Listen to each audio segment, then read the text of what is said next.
आता ओपिनियन या शब्दाचा अर्थ समजून घेऊया. सर्वप्रथम मराठी अर्थ मत, अभिप्राय, दृष्टिकोन. ओपिनियन हा शब्द नाऊन म्हणून वापरला जातो. मराठीत समजून घ्या.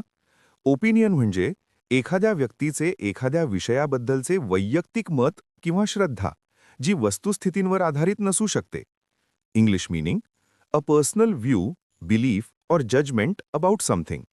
Easy one-line definition: what a person thinks or believes about something. Synonyms: view, belief, judgment. हे शब्द मत किंवा विचार दर्शवितात. Antonyms: fact, truth, reality. हे शब्द वस्तुस्थिती किंवा सत्य दर्शवितात. आता उदाहरणे पाहूया.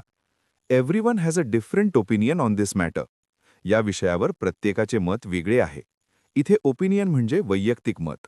प्रत्येक व्यक्तीची विचार करण्याची पद्धत वेगळी असते, त्यामुळे त्यांची मतेही वेगवेगळी असतात. आता मित्रांनो, थोडा विचार करा. व्हिडिओ थांबवा आणि खालील प्रश्नाचे उत्तर कॉमेंटमध्ये लिहा. One word substitution for personal view और belief. A. Fact, B. Opinion, C. Reality, D. Truth. तुम्हाला इंग्रजी मोफत आणि सोप्या पद्धतीने सुधारायचे आहे का? नियम अकॅडमीचा बेसिक इंग्लिश वोकॅब्युलरी आणि ग्रामर कोर्स पूर्णपणे मोफत जॉईन करा. आत्ताच हा नंबर नियम अकॅडमी इंग्लिश नावाने सेव्ह करा. 9270275060.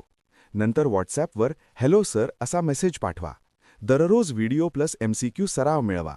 नंबर सेव्ह केल्यावरच लिंक उघडतील.